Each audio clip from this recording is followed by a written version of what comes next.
Today we will discuss about the examination of the patent, examination of the applications. What are the types of the applications? हम लोगों ने पहले ही application के types को पढ़ लिया है और वो जो एप्लीकेशन जो पेटेंट ऑफिस में आएगा वो सारे एप्लीकेशन को एग्जामिनेशन कंट्रोलर ऑफ एग्जामिनेशन वो एग्जामिन करेगा। तो कंट्रोलर ऑफ एग्जामिनेशन वो एग्जामिन करेगा। तो एग्जामिनेशन ऑफ एप्लीकेशन क्या है वो हम लोग आज दिखेंगे। Once a request for examination is received, application सारे फाइल हो गए, request for examination is received and the application is published.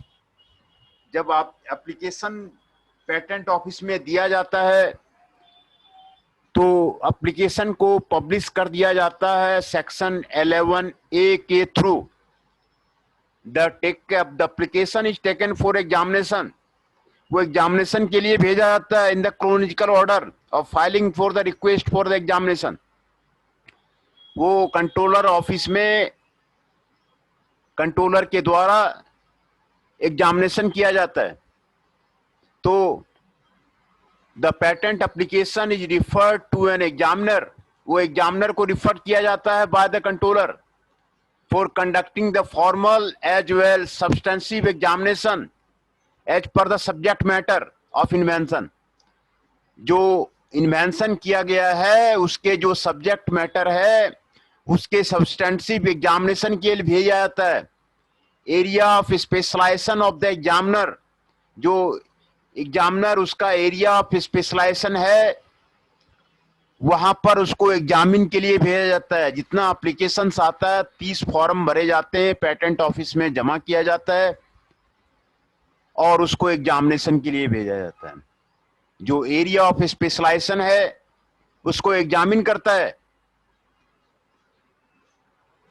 जो सब्जेक्ट मैटर है, सब्जेक्ट मैटर आपका ब्रॉड एरिया में स्पेशलाइज्ड है उसको एग्जामिन करता है। At present the patent office में 4 एग्जामिनेशन ग्रुप्स हैं based on the broad area of specialisation.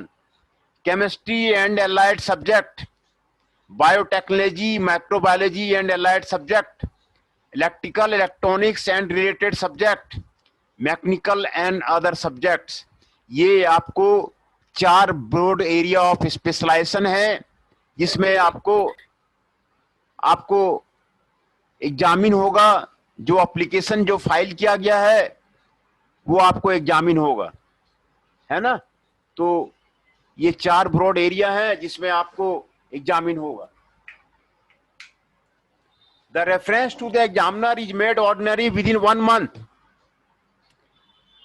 जो एग्जामिनर का टाइम होता है वो विद इन 1 मंथ वो आपको date of request of examiner के पास भेज देता है from the date of publication.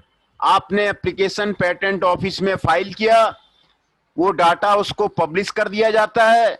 Generally बता दिया जाता है कि ये एप्लीकेशन जो है आया हुआ है और 1 मंथ के अंदर एग्जामिनर के पास जो है वो भेज दिया जाता है। And is made in order in which the request is filed, उसके अंदर जो है आपको रिक्वेस्ट फाइल किया जाता है। When an application is referred by controller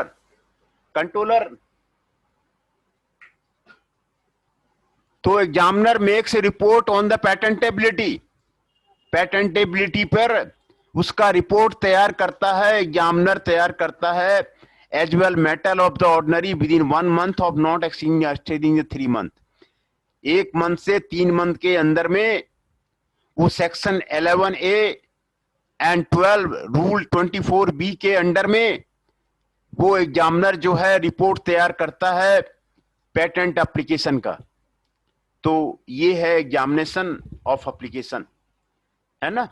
तो जब आपने पेटेंट एप्लीकेशन पेटेंट ऑफिस में फाइल किया, इंडिया का हेडक्वार्टर द्वारका में है, तो कंट्रोलर ऑफ एग्जामिनर जो है आपको एग्जामिनर के पास भेजता है।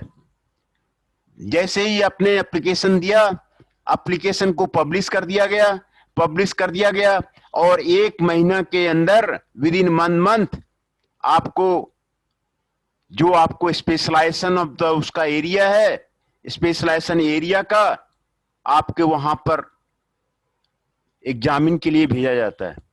जो आपको ब्रॉड एरिया अभी स्पेशलाइजेशन का है, ये 4 ब्रॉड एरिया है स्पेशलाइजेशन का: chemistry and allied subject, biotechnology, microbiology and allied subject, electrical, electronics and related subject, mechanical and other subjects. ये आपके 4 ब्रॉड एरिया हैं अभी एग्जामिनेशन का। तो ये आपको 3 मंथ के अंदर में उसका जो है रिपोर्ट जमा आता है, तो वही आता है। सेक्शन 12 में जो एग्जामिनेशन ऑफ एप्लीकेशन जो प्रोवाइड करता है, request for examination has been filed in respect of application for a patent in the specified prescribed manner under section 11B। Section 111B के अंदर जो है, जो एग्जामिनेशन एप्लीकेशन जो है आपको रिक्वेस्ट फॉर एग्जामिनेशन, वो आपको पेटेंट का फाइल किया जाता है। The application and specification other document related thereto shall be referred at the earliest by the controller of examination। जो आपका एप्लीकेशन है, स्पेसिफिकेशन है, अदर डॉक्यूमेंट्स है, वो controller of examination for making a report, ये आपको रेस्पेक्टिव फॉलोइंग मैटर्स पे आपको दिया जाता है। Whether the application and the specification और other document related to thereto are in accordance with the requirement of the act. ये आपको जो एप्लीकेशन आपने दिया है, उसका जो स्पेसिफिकेशन आपने दिया है और जो अदर डॉक्यूमेंट्स आपने दिया है, वो एक्ट के अकॉर्डिंग है या नहीं है। Where there is any lawful ground of objection, क्या उसमें आपको कोई ग्राउंड ऐसा है जिससे कि ऑब्जेक्शन हो सकता है ग्रांट के लिए। तो ये आपको यहाँ पर एप्लीकेशन का एग्जामिनेशन ऑफ एप्लीकेशन में देखा जाता है कि आपने जो ये किया हुआ है, ये आपको ऑब्जेक्शन ऑफ ग्रांट है कि नहीं है। द रिजल्ट ऑफ इन्वेस्टिगेशन, वो उसका चेक करती है under section 13। Any other matter which में बी प्रिस्क्राइब्ड, वो आपको उसमें एग्जामिनेशन में आपको चेक करती है। The examiner to whom the application and the specification are the documents relating thereto are referred shall ordinarily make the report to the controller within the prescribed period। Examiner जो है इसका जो specification देखता है और जो अदर डॉक्यूमेंट्स हैं, साथ में 30 फॉर्म जमा किए जाते हैं, ड्राइंग प्रोसेस, सारे जो है डॉक्यूमेंट्स को देखता है और विद इन प्रिस्क्राइब्ड पीरियड जो है उसका रिपोर्ट वो आपको भेजता है। तो एग्जामिनेशन ऑफ एप्लीकेशन आपको यही है, वो आपको देखता है कि कोई लॉफुल ग्राउंड ऑफ ऑब्जेक्शन तो नहीं है, उसका एक्ट के अंदर वो पेटेंट के लायक है कि नहीं है। ये सारा रिजल्ट ऑफ इन्वेस्टिगेशन वो सारा देखता है ना। उसके बाद search for anticipation by previous publication and by prior claim. Section 13 आपको डील करता है search of the anticipation by previous publication and prior claim provides that the examiner to whom the application for a patent is referred shall take the investigation for the purpose of ascertaining whether the invention so far is claimed in any claim of the complete specification। वो check करता है कि previous publication और prior claims में कहीं ऐसा आपको matching तो नहीं है ना। वो आपको देखता है कि जो है प्रियर क्लेम जो आपके पास, उसके पास पेटेंट आपका आता है, उसमें कहीं मैचिंग तो नहीं है। Has been anticipated by publication before the date of filing of the applicant. Complete specification को चेक करता है। Application to the patent made in India dated उतने के पहले आपको चेक करता है ना। Is claimed in any claim other complete specification published on after the date of the filing of applicant's complete application being a specification filed in pursuance of application for a patent made in India dated before, ये आपको जो है आपको check करता है कि जो claim किया गया है, पेटेंट में क्लेम किया गया है, जो कंप्लीट स्पेसिफिकेशन देखा गया है, वो आपको एग्जामिनर आपको चेक करेगा कि आपने जो एप्लीकेशन दिया है उसमें जो क्लेम किया है वो क्लेम आपका सही है कि नहीं है, कंप्लीट स्पेसिफिकेशन वो जो पेटेंट मेड इन इंडिया किया गया है वो आपको क्लियर है या नहीं है। तो एग्जामिनर ये सारी चीजों को इन्वेस्टिगेशन करेगा for the purpose of ascertaining whether the invention जो आपने दिया है वो पब्लिकेशन इन इंडिया और elsewhere एनी डॉक्यूमेंट वो जो आपको section 30 through date of filing का वो आपको क्लियर है कि नहीं है, आपका जो पेटेंटेबिलिटी रिक्वायरमेंट है वो मैं कर रहा है नहीं कर रहा, तो वो कंप्लीट स्पेसिफिकेशन को एग्जामिन करेगा, इन्वेस्टिगेट करेगा, like the manner as a original specification करेगा, ये आपको करेगा। Consideration of report of the examiner by controller, section 14 provides that in case the report of examiner is adverse, अगर एग्जामिनर का report ठीक नहीं है, एडवर्स है टू द एप्लीकेंट और रिक्वायर्स एनी अमेंडमेंट, कोई अगर अमेंडमेंट करना है to a specification or the document, the controller shall before proceeding to the dispose of the application communicate the obligation to the applicant. कोई आपको report आपका adverse है examiner का और कोई अमेंडमेंट करना है एप्लीकेशन में, स्पेसिफिकेशन में, तो आपको सेक्शन 14 की तरह जो है वो आपको कम्युनिकेट करेगा what is to the adverse in the application, उसमें एप्लीकेशन में क्या आपको एडवर्स है वो रिपोर्ट भेजेगा आपके पास, एप्लीकेशन के पास। ये सेक्शन 14 कहता है कि उसके पास रिपोर्ट आनी चाहिए कि उसका जो है आपका जो एग्जामिनर का जो रिपोर्ट है वो आपको एडवर्स है कि नहीं है, वो आपको सही है कि नहीं है, वो रिपोर्ट आनी चाहिए। Power of controller to refuse and require amendment application in certain matters. Section 15 empowers the controller to refuse the application. Section 15 में ये कंट्रोलर को पावर दिया गया है एप्लीकेशन को रिफ्यूज करने का और direct to amend the application और एप्लीकेशन को अमेंड करने का। स्पेसिफिकेशन ऑफ द डॉक्यूमेंट अगर जो है वो सेटिस्फाइड हो जाता है document file in the pursuance, तो आपको अमेंड करने का भी जो पावर जो है आपको सेक्शन 15 में आपको दिया हुआ है। तो सेक्शन 14 में ये लिखा हुआ है एग्जामिनर रिपोर्ट भेजेगा, रिपोर्ट को जो है एप्लीकेशन के पास जाएगा, एप्लीकेंट के पास जाएगा, जो भी उसको चेंजेस करने हैं वो चेंजेस उसको बताया जाएगा, जो रिपोर्ट है वो उसको बताया जाएगा। तो यहां पर आपको जो सेक्शन 15 में और सेक्शन 18 में power of controller to make orders respecting dating of application and cases of anticipation, section 17 provides that at any time after the filing of application and before the grant of the patent, the controller may be at the request of the applicant direct with the application shall be post dated. However, no application shall be post dated to a date later than 6 months. 6 month के बाद जो है वो आपको नहीं होना चाहिए from the date on which it has actually made or would be deemed to be have been made. Where an application or a specification or any drawing, any other document is required to be amended under section, the application or specification or the document shall, ये आपको उसमें आपको दिया हुआ है। Section 18 में कह रहा है कि there is it appears to the controller that the invention so far claimed in any of the claim the complete specification has been anticipated.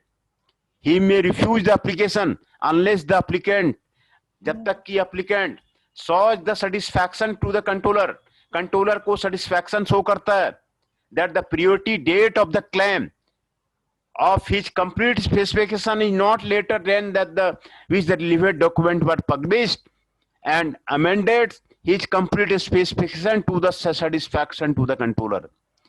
ये आपको सेक्शन 18 में आपको ये आपको देता है।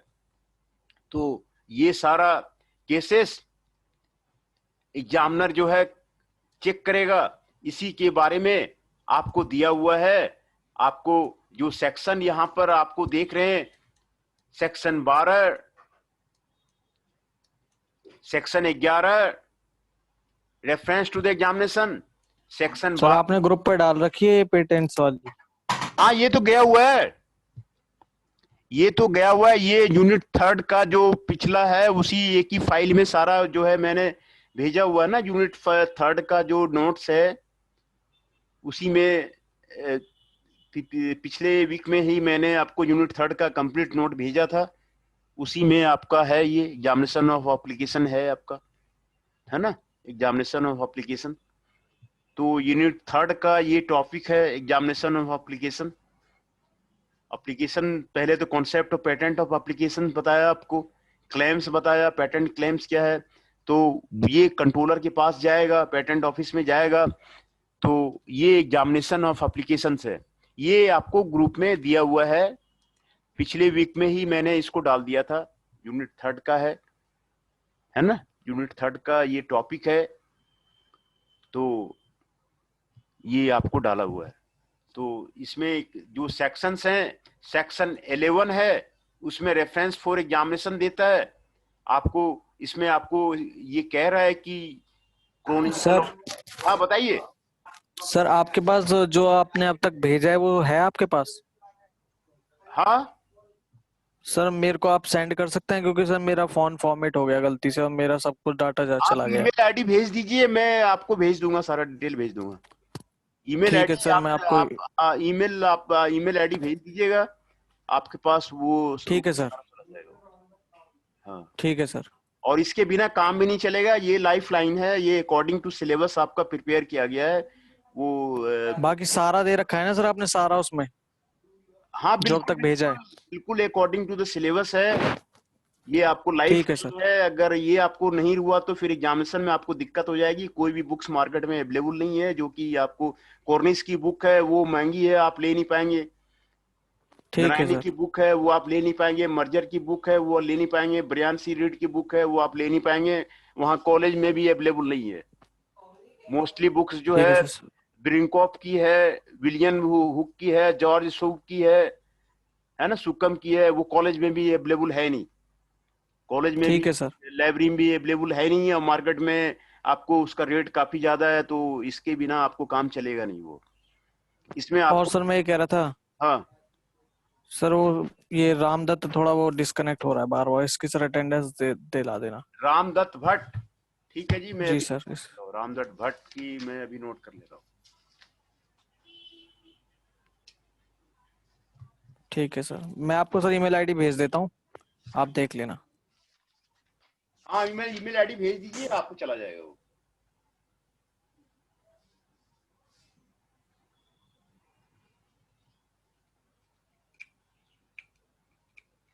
रामदत्त भट्ट जी का मैंने बना दिया। मैं 15 एप्लीकेंट पार्टिसिपेंट्स आए हुए हैं, 15 पार्टिसिपेंट्स का मैं आपको अटेंडेंस में बना ही देता हूँ। कार्तिक जी हैं 24,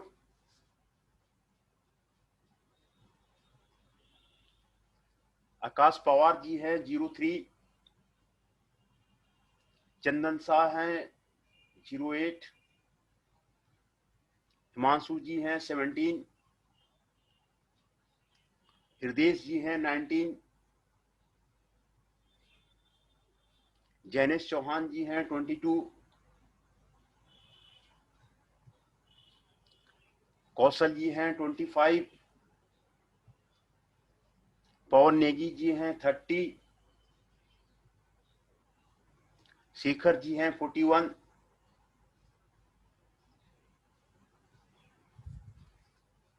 अभिषेक दुबे जी हैं 02,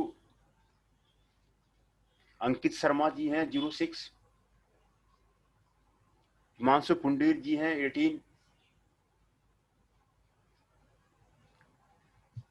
जितेंद्र राणा जी हैं 23, नंदिनी गुज्जर जी हैं 29,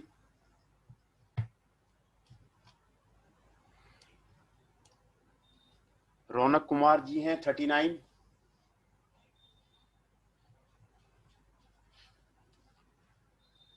है ना। तो अभी जो अभी आज पार्टिसिपेंट्स आज इंटेलेक्चुअल प्रॉपर्टी राइट सब्जेक्ट में हैं वो है रौनक कुमार जी 39, नंदिनी गुजर जी 29, जितेंद्र राणा जी 23, हिमांशु पुंडीर जी 18, अंकित शर्मा जी 6, अभिषेक दुबे जी 02, शेखर जी 41, पवन नेगी जी 30, कौशल जी 25, जैनेश चौहान जी 22, हृदय जी 19, हिमांशु जी 17, अंकित शर्मा जी 6, आकाश पवार जी 3, है ना। तो ये सारे आपके पार्टिसिपेंट्स हैं। सर कार्तिक नहीं बोला आपने। आकाश पवार जी, सर कार्तिक कार्तिक। कार्तिक जी 24 ही हैं, वो बोला होगा ठीक मैंने। है सर। राहुल जी 32 इंटर कर रहे हैं, राहुल जी 30। ठीक है सर। सर इतनी लेट थोड़ी। क्या कह रहे, क्या कहना चाह रहे? सर इतनी लेट एंटर कर रहा है। हाँ नहीं, लेट आ रहे हैं सर तो कितनी लेट एंटर कर रहा है। ये आपको जो नोट्स दिए गए हैं वो आपको बिल्कुल जो आपका जो माइक भी ऑफ सिलेबस है करके सिलेबस बताना। के अकॉर्डिंग आपको बनाया गया है। और ये आपका लाइफ लाइन है, क्योंकि आपकी बुक जो कॉर्निश की बुक है वो काफी महंगी है। कॉर्निश की जो बुक है मैं आपको बता देता हूँ, कॉर्निश की जो बुक है आपको $200 की है। जो आपको सिलेबस में जो बुक का नाम दिया हुआ है कॉर्निश का दिया हुआ है वो आपको $200 की है। दूसरा लूज लीफ की दिया हुआ है वो $1400 की है। तो ये बुक लाइब्रेरी में सर आपको, सिलेबस सेंड कर देने ग्रुप में। हाँ, और दूसरा आपको ब्रियान की है वो $16 की है। तो इसमें आपको जितने भी सिलेबस में आपको दिए हुए हैं, सुकमैन की है वो $970 की है। सर एक बार सिलेबस सेंड कर देते दोबारा। सिलेबस तो होगा ना आपके पास, सिलेबस तो होगा सर ही। सेंड कर दे सर, वो डिलीट हो गया सर। अच्छा ठीक है, तो इसमें आईपीआर का मैं सिलेबस वो आपको भेज दूंगा। आईपीआर का मैंने सामने रखा हुआ है। हाँ सर, आईपीआर ईआईटी दोनों को भेज देना सर। हाँ, दोनों का मैं सिलेबस भेज दूंगा, है ना, दोनों का ठीक सिलेबस है भेज सर। दूंगा। तो वो ओके सर। इसका आईपीआर की बुक खरीदना वो संभव नहीं है, सारे फॉरेन ऑथर के दिए हुए हैं। तो यस सर। वो लाइब्रेरी में नहीं है, कॉलेज लाइब्रेरी में नहीं है, एक भी बुक नहीं है। तो आपको इसी से पढ़ना पड़ेगा और इसी से क्या आपको क्लियर करना पड़ेगा। जो आपको पहले मैंने आपको 2 असाइनमेंट दिए थे। सबसे पहले जब मैंने क्लास शुरू किया था तो आपको याद होगा कि मैंने 2 असाइनमेंट दिए थे। वो 2 ही असाइनमेंट जो है पूरा कवर करता है सिलेबस को।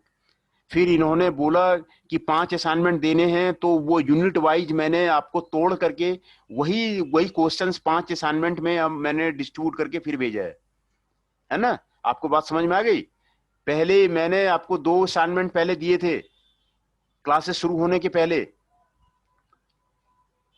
और वही जो क्वेश्चंस हैं उसी को फिर यूनिट वाइज तोड़ के 5 असाइनमेंट में क्वेश्चन वही है, और वही क्वेश्चन है, उसी को जो है 5 असाइनमेंट में दिया गया है। 5 असाइनमेंट में करने के लिए आपको दिया गया है। जो आपको सेशन में पेपर आएगा उसी क्वेश्चन में से आएगा, यूनिवर्सिटी में भी जो आएगा उसी में से आएगा। तो ये आपको इसमें आपको दिया हुआ है ना। तो सेक्शन 11 में आप 11A में आपको रेफरेंस फॉर एग्जामिनेशन दिया हुआ है कि कोई भी पेटेंट फाइल करने के पहले वो एप्लीकेशन फाइल करेगा, पेटेंट ऑफिस में फाइल करेगा, वो आपको कंट्रोलर के पास में जाएगा, है ना। तो क्रोनोलॉजिकल ऑर्डर में आपको रिक्वेस्ट फॉर एग्जामिनेशन आपको देना पड़ेगा। कंट्रोलर जो है उसको पब्लिश कर देगा, ऑनलाइन पब्लिश कर देगा। पब्लिश करके वो पब्लिश करने के बाद 1 मंथ के अंदर जो है वो आपको एग्जामिनर के पास भेज देगा। एग्जामिनर जो उसके स्पेशलाइजेशन के हैं उसके एग्जामिनर के पास भेज देगा। और ये जो 4 बिग आपको एरिया ऑफ स्पेशलाइजेशन यहाँ पर आपको दिया हुआ है पेटेंट ऑफिस में, 4 एग्जामिनेशन ग्रुप्स हैं। केमिस्ट्री का है, केमिस्ट्री एंड एलाइड सब्जेक्ट है। Biotechnology microbiology and allied subject है। Electrical electronics and related subject है। मैकेनिकल एंड अदर सब्जेक्ट है। ये आपको reference for examiner within 1 month उसके पास चला जाएगा, है ना। फिर ये कि आपको सेक्शन 11A में 12 में आपको कहता है कि विद इन 3 मंथ जो है, नॉट एक्सीडिंग 1 मंथ से 3 मंथ के अंदर जो है वो एग्जामिनर उसका रिपोर्ट रेडी करेगा। एग्जामिनर जो है 3 मंथ के अंदर आपको रिपोर्ट रेडी करेगा, और रिपोर्ट रेडी करने के बाद जो है आपको रिपोर्ट भेजेगा कि आपने जो एप्लीकेशन दायर किया है वो कहीं किसी से मैचिंग तो नहीं कर रही है, उसको पेटेंट दिया जाएगा नहीं दिया जाएगा, उसमें क्या अमेंडमेंट करना है नहीं अमेंडमेंट करना है, वो आपको कंप्लीट डिटेल आपको रिपोर्ट भेजेगा। और रिपोर्ट मिलने के बाद फिर आप उसका रेस्पॉन्स दीजिएगा। फिर उसके बाद जो है आपको एग्जामिनेशन ऑफ एप्लीकेशन कंप्लीट होता है। तो ये आपको सेक्शन 12 में आपको दिया हुआ है। Examination of application provides the request for examination, ये आपको दिया हुआ है। उसमें whether the application and the specification and other document सारा जो है relating thereto are in the accordance with the requirement of the act, वो एक्ट के अकॉर्डिंग है कि नहीं है।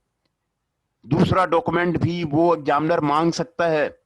ये एग्जामिन जब तक नहीं होता है तब तक जो है अदर डॉक्यूमेंट्स जितने स्पेसिफिकेशन हैं वो सारे आपको उसमें मांग सकता है, और वो आपको बताएगा कि लॉफुल ग्राउंड में ऑब्जेक्शन ऑफ द ग्रांट आपको है कि नहीं है, हैं? जो आपको रिजल्ट ऑफ इन्वेस्टिगेशन आपको चेक करेगा वो सेक्शन 13 के अंदर वो चेक किया जाएगा। Application and the specification and other document सारा आपका चेक होगा, है ना। और they will make report to the controller within the scrap period, controller को पीरियड 3 मंथ के अंदर में उसको उसका रिपोर्ट देगा, है ना।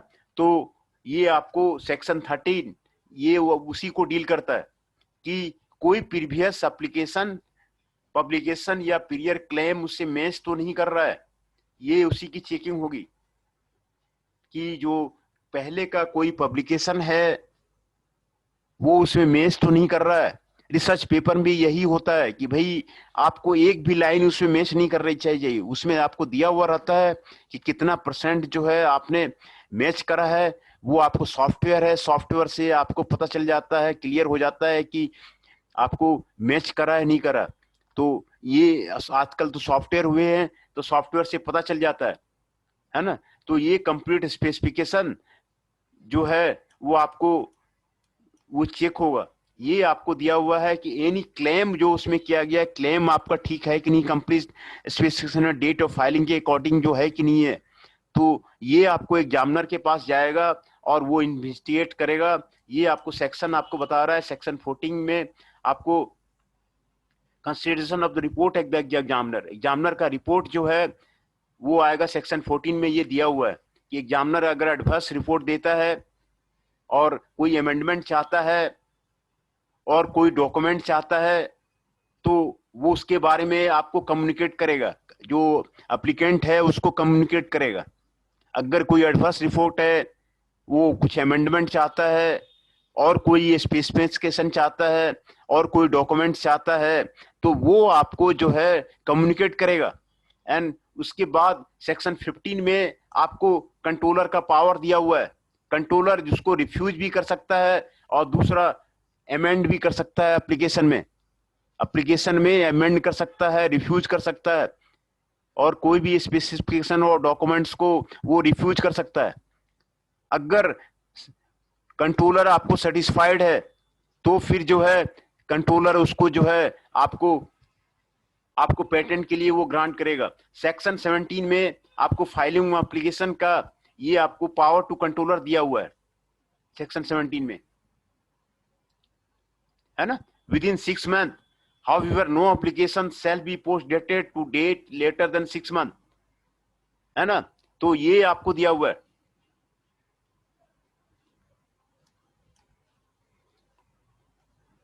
ये आपको दिया हुआ है। और सेक्शन 18 में आपको where it appears to the controller that the invention so far claimed any claim उसको क्लियर वो देखेगा and the shows the satisfaction of the controller का सेटिस्फैक्शन आपको बताएगा कि उसमें है कि नहीं है। आफ्टर द जो भी अमेंडमेंट करना है वो कंट्रोलर आपको बताएगा कि जो है क्या अमेंडमेंट करना है। तो ये आपको जो इन्वेंशन है उसका कंप्लीट स्पेसिफिकेशन वो आपको वहां पर आपको जमा होगा, और ये सारे कंप्लीट स्पेसिफिकेशन अदर डॉक्यूमेंट्स ये आपको एग्जामिनेशन के लिए बताता है। तो यही सारे आपको सेक्शन आपको बता रहे हैं कि आपको जो है एग्जामिनेशन ऑफ एप्लीकेशन होगा। एग्जामिनेशन ऑफ एप्लीकेशन आपको यही बताता है कि एग्जामिनेशन जो होगा हर एक एप्लीकेशन का वो एग्जामिनेशन होगा। तो सारे डॉक्यूमेंट्स का एग्जामिनेशन होगा, एग्जामिनर करेगा, और 3 मंथ के बाद जो है उसको रिपोर्ट जो है विद इन 3 मंथ्स उसका रिपोर्ट जो है आपको स्पेशलाइज्ड मेंबर आपको रिपोर्ट आपको दे देगा। उसके पास सारे एग्जामिनर का लिस्ट होता है। The examiner to whom the application और the specification documents relating to किसके पास भेजा जाए, एग्जामिनर का सारा आपको लिस्ट होता है। आईआईटी में भी जो पीएचडी वगैरह गाइड की आती है उसके एग्जामिनर बाहर के होते हैं, उसमें आपको वो इंटरनेशनल इंस्टीट्यूट है तो उसमें एग्जामिनर जो है बाहर के होते हैं। वहां पर आईआईटी में क्योंकि वो इंटरनेशनल इंस्टीट्यूट है इसीलिए वहां पर जो पीएचडी वगैरह के एग्जामिनर होते हैं वो बाहर के होते हैं, अदर कंट्री के होंगे, यूरोप के होंगे, यूएसए के होंगे, है ना, बैंकॉक के होंगे, आईआईटी बैंकॉक के होंगे, एनटीयू सिंगापुर के होंगे। तो वहां बाहर से एग्जामिनर बुलाया जाता है। जैसे आपका एग्जामिनर जो प्रैक्टिकल एग्जामिनेशन के लिए आपको लोकल किसी कॉलेज से बुला लेते हैं, वो वहां पर नहीं है सिस्टम। वहां पर है कि वो एग्जामिनर बाहर से आपको इंटरनेशनली एग्जामिनर जो है आएगा और इंटरनेशनली करेगा। तो ये इसके एग्जामिनर के लिस्ट आपको ऑलरेडी कंट्रोलर के पास होते हैं, और वो कंट्रोलर जो है एग्जामिन करता है। तो यही आपको एग्जामिनेशन ऑफ एप्लीकेशन है। एग्जामिनेशन ऑफ एप्लीकेशन का मतलब है जो रिजल्ट ऑफ इन्वेस्टिगेशन है वो आपको अंडर सेक्शन 13 के अकॉर्डिंग किया गया नहीं किया गया है ना। जो examiner to whom the application specification other documents ये सारे रिलेटिंग डॉक्यूमेंट्स जो है आपको controller within this prescribe period वो आपको सारा आपसे डॉक्यूमेंट लेगा, वो आपको चेक करेगा। ये आपको सेक्शन 13 सेक्शन 14 है ना। सेक्शन 14 में provide the case of the report of the examiner. Examiner आपको रिपोर्ट देगा कि रिपोर्ट एडवर्स तो नहीं है, रिक्वायर्स एनी अमेंडमेंट, उसमें कुछ चेंजेज करने तो नहीं है, उसमें कुछ बदलाव करना तो नहीं है, उसमें कुछ नया चीज लगाना तो नहीं है, और कोई स्पेसिफिकेशन और अदर डॉक्यूमेंट्स वो आपको करना होगा। तो the controller shall dispose of the application communicate जो उसमें अमेंडमेंट करना है कि नहीं करना है, और उसको जो है आपको कम्युनिकेशन आपको देगा, कम्युनिकेट करेगा एप्लीकेंट को।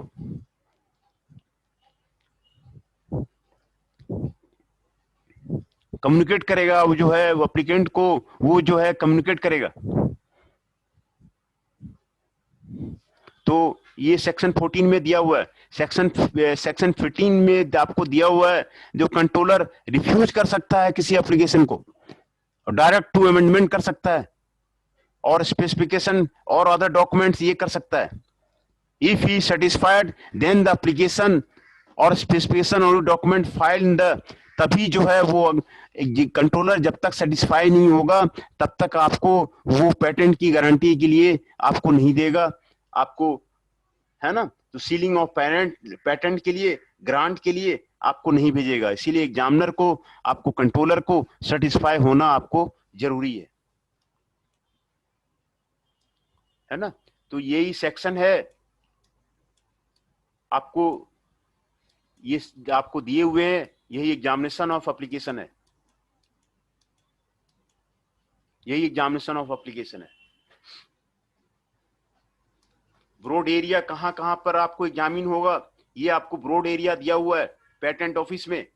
4 ग्रुप है, 4 ग्रुप बने हुए हैं, चारों ग्रुप में किस ग्रुप में है उसके पास एग्जामिनर के पास भेज दिया जाएगा, है ना। क्रोनोलॉजिकल ऑर्डर में आपको रिक्वेस्ट एग्जामिनेशन का आपको फिलिंग करना पड़ेगा, है ना। एग्जामिनेशन के लिए वो आपको भेज दिया जाएगा। When application is referred by the controller, examiner जो है रिपोर्ट बनाता है 3 मंथ के अंदर, जो है 1 मंथ से 3 मंथ के अंदर जो है वो आपको रिपोर्ट देता है।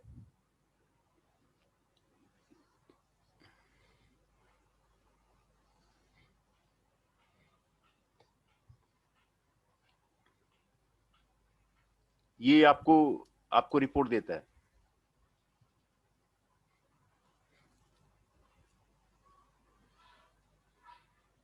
Whether there is any lawful ground of objection to the grant, the result of investigation made under section 13 or any other matter.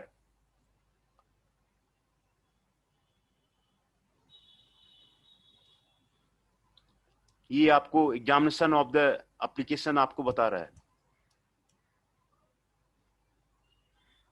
आपको प्रियर क्लेम,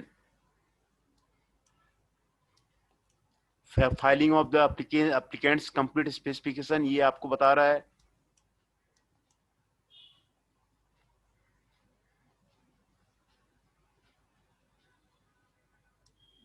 ये आपको सेक्शन 14 आपको बता रहा है।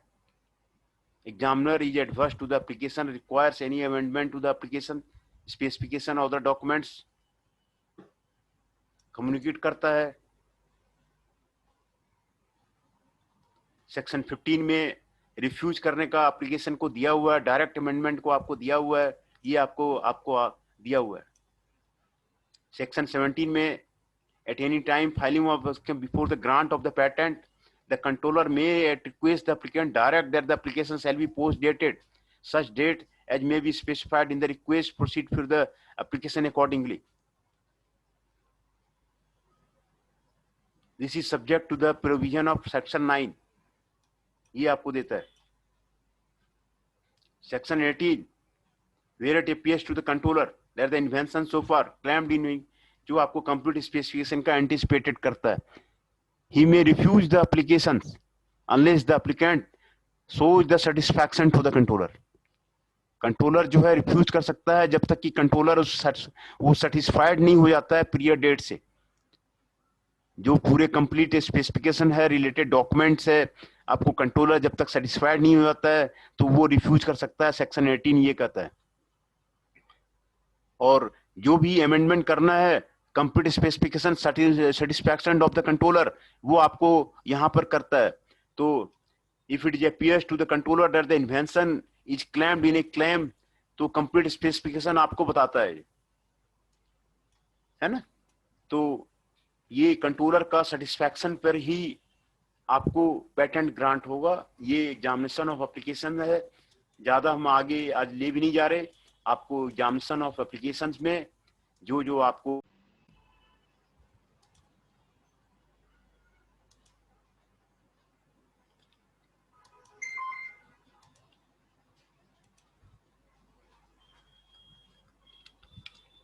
ये आपको बता रहे।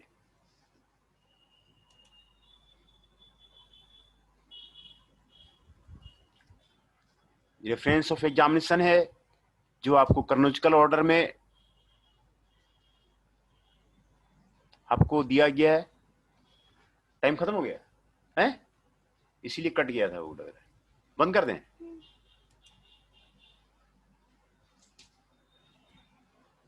एंड कर दें।